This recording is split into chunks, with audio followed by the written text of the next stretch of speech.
Advent of Kindles and iPads, but any pessimist who thinks printed books will soon be a thing of the past may want to pay attention to this next story. It's about a Canadian artist who sees more than words in old books.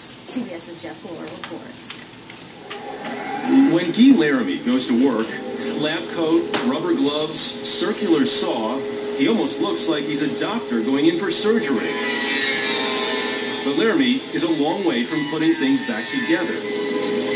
He takes them apart, cutting, shaving, excavating, turning vintage books into stunning landscapes. It's a valley in China with the rice gardens.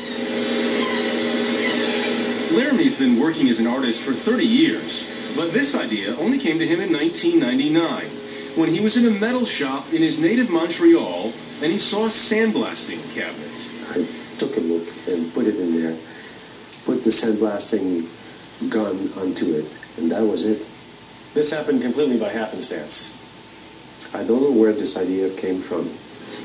And within seconds, I saw the whole project unfolding. I saw landscape.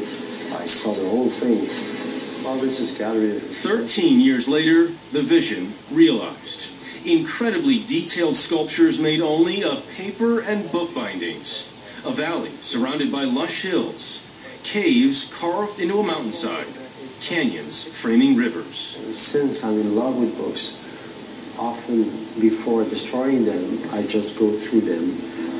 When people see what you do to books, do some people say, listen, you can't, books are sacred. Why are you carving them up? I'm making them even more sacred, because what I do is a sacrifice. A sacrifice that Laramie says makes a statement about our information age. Can there be too much data? Are we drowning in a sea of easy answers? I got drawn by this idea that why do we need to know so many things? Could you, in fact, know more about the world by knowing less? These days, every single bit of knowledge you'd ever want is nothing more than a Google search away. You think that's not necessarily a good idea?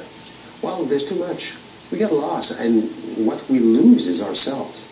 That sounds very Eastern Zen, gaining true knowledge by erosion, not accumulation. And it is. It's also hugely popular. Laramie's carvings now sell for up to $20,000 a piece, with demand rising. I remember having an Encyclopedia Britannica collection as a kid. It didn't look like this. Well, I changed it a bit. He gets his ideas by walking into old bookstores, and not by reading, but looking. I don't go to movies anymore. I don't go to theater anymore. I don't even listen. I barely listen to music. But when I enter in the bookstore, it's like, wow. Wow quickly turns into work, as he whittles down all those words into scenery that can be so captivating, there are no words. I mean, landscape doesn't say anything. It doesn't have the goal of convincing you, of selling you ideas. It's beautiful. You feel more alive. You feel you're part of it. That's really remarkable. And that was Jeff Fuller reporting. This is CBS News, Up to the Minute.